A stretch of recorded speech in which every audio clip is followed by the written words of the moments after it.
So I just received my Ender3 Max Neo, and today I'm going to set it up. Stay tuned.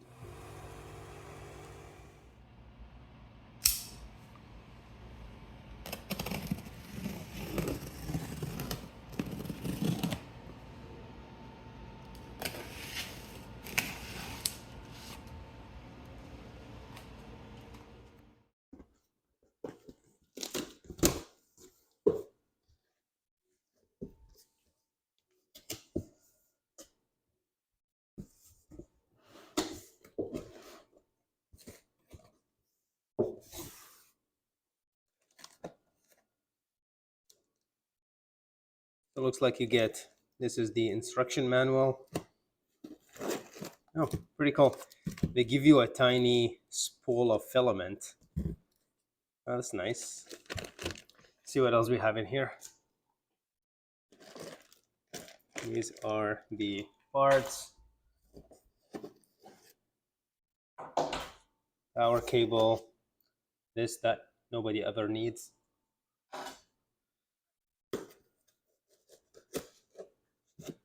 And the touch screen. That's cool.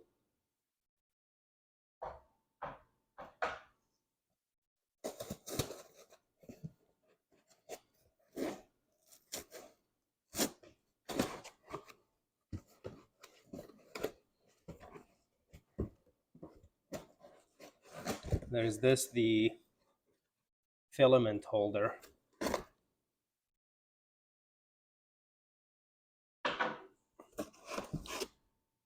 I think there it is. That is the printer.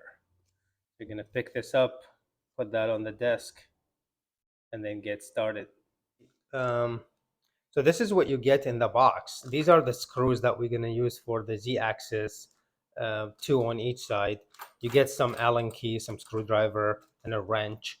You get this cutting tool and some zip ties, extra nozzle. It looks like it even comes with a card reader and a micro SD card. So that's pretty cool. You have the spool holder, the filament. They even give you a tiny bit of a filament. I think that's pretty cool. It's cute, right? And then you have the user manual. It comes with the touch screen. And we're going to talk about this in another video. Is this worth buying versus upgrading your Ender 3? That video is coming soon. So stay tuned for that. Subscribe to the channel. Let's assemble this, and I'll show you how this works. But so far, I'm very impressed with how easy and how much they already pre-assembled for us on this. So it looks like this is going to be so much easier than I thought. It comes kind of pre-assembled, the whole thing, except this Z-axis, which is a dual Z-axis. This, we just have to do the two screws from this side and the other two screws from the other side. That's pretty much it. This thing comes almost fully assembled. I'm surprised. I have the Ender 3 and it's nowhere near that. You have to kind of build everything from scratch on the Ender 3. I was not expecting this. Everything is assembled, everything. And it looks like it's going to be really quick and easy installation. So happy with that. Let's so yeah, be careful when you pick it up out of the box. This dual Z axis is not connected, but even the cables are connected and everything. So you might need some help to pick it up. I was able to pick it up by myself and put it on the desk, but the cables are connected while these are not. So the Z axis is kind of loose and wiggly, so you would have to be careful picking it up. It's not that heavy, so you should be able to do it on your own. I'm going to screw the sides. So there's two screws on this side, another two screws on this side, and then let's see how it goes. So these are the screws that we're going to use for the Z axis here. So we'll just screw these here on the sides, and then we'll do the other side and see what else left. Next, we're gonna do the screen, and the screen is gonna go here on the side rail. So there are these screws. I'm gonna loosen them up. I'm gonna put that on the side rail and tighten up the screen. And here's the cable that will plug in here. So this is the cable. These are the three screws. It goes on the side rail. Let's do that. Here I'm just tightening these screws for the screen. You can see it's a little bit tricky because they're like kind of under. But all you have to do after loosen these, align them and then put it on the rail and then just tighten these screws a little bit.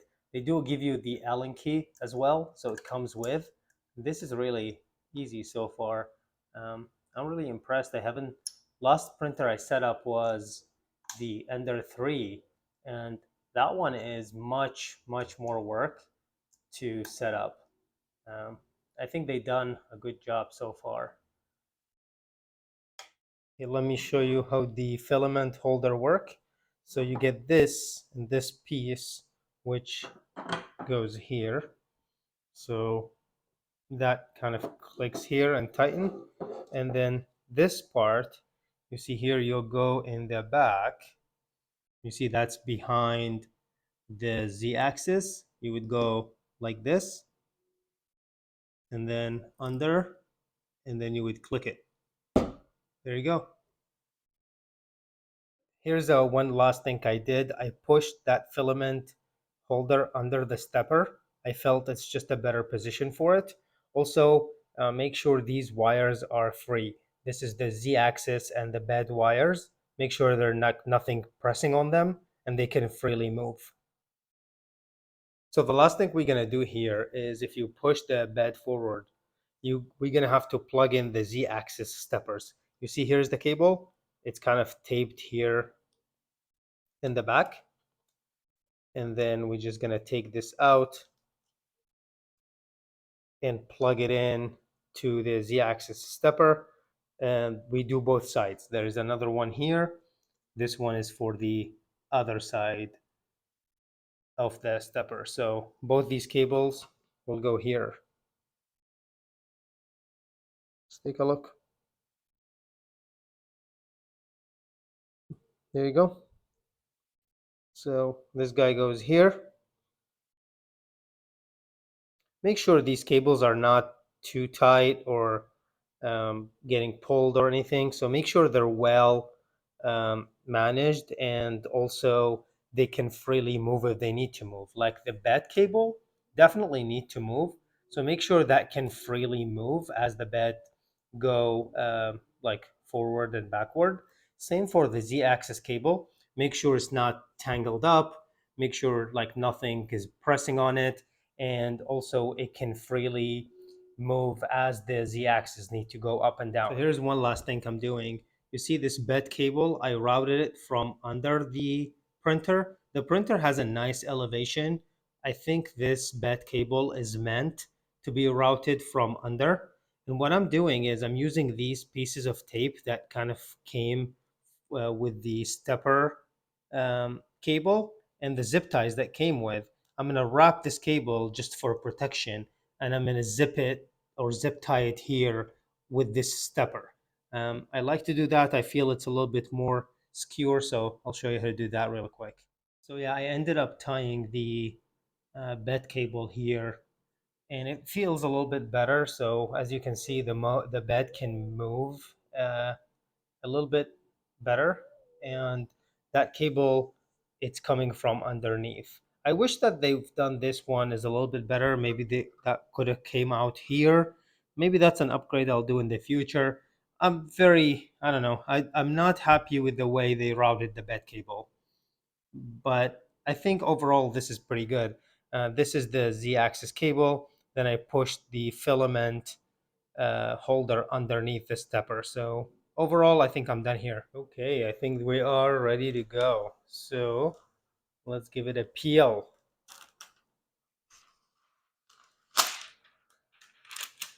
And for the screen. Okay, this baby is ready to go. One last thing before you power on the printer. For the power supply setting, there are 220 or 110, depending on your electricity. So for me, it's 110. The default is 220. So I'm going to have to switch the power supply here from 230 to 115. You see this label here? That's what you're going to have to do. That's going to depend on your electricity in your country. If you're in the US, it's 110. Now I just finished putting the printer together and I'm ready to do the initial configuration. So the first time you turn it on, because you have the CR touch, the auto bed leveling. So what you want to do is get that offset and do the initial setup for the CR touch. So the first thing we're going to do, let me take you to the screen here, and you can see we go to control, and then hold on, we're going to go to prepare first. Sorry, not control, prepare, and then we're going to go move, and then you're going to move that Z axis to the 0. So you're going to move that and then take it down to 0.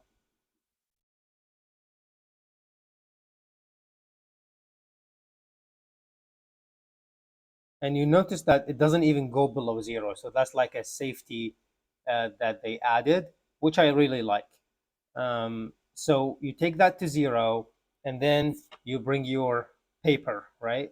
And then initially you're gonna do it with the paper and make sure you get, like the first time you do it, obviously this is not gonna um, get on the paper. So you're gonna have to lower that to see how much you need to offset.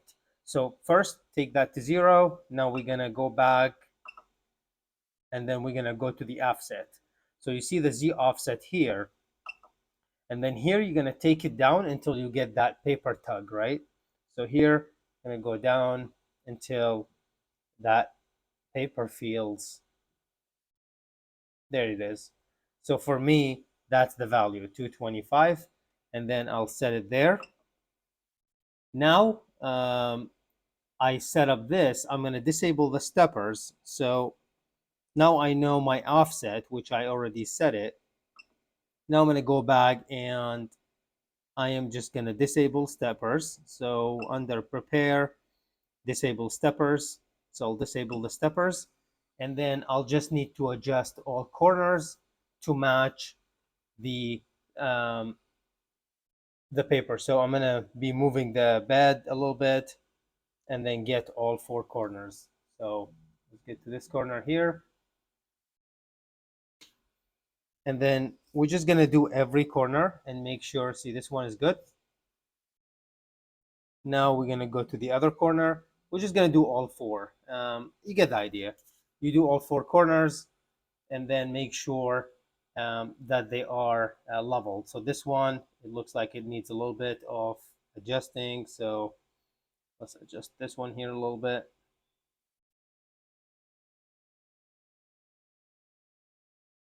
There, this is good. So yeah, we'll do the other 2, okay? Now, after you adjust all 4, then you go and do the auto leveling. So we'll go back, and then now we did the offset. We've adjusted all 4 corners using the paper. Now we're going to go to prepare leveling. So we're going to go leveling. And what it does, it's going to take the 4 points and it's going to start, like, first it goes to like home.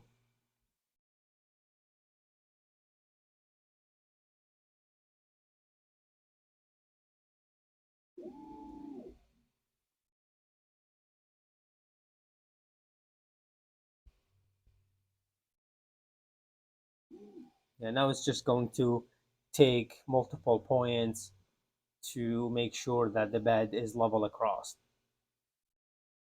By the way, I have another video on how to do this separately on the CR Touch for the Ender 3. I'll link it here somewhere. So in case if you just need this piece of the video for your Ender 3, or if you're just installing the CR Touch, there is another video specifically for that. But that's what we're doing here. We're just finding the offset and then leveling the bed for the first time, and then we're gonna do a quick print after that.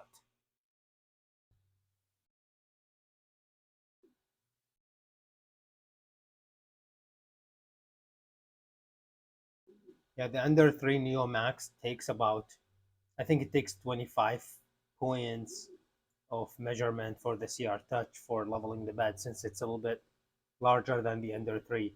The Ender 3 takes 9 points.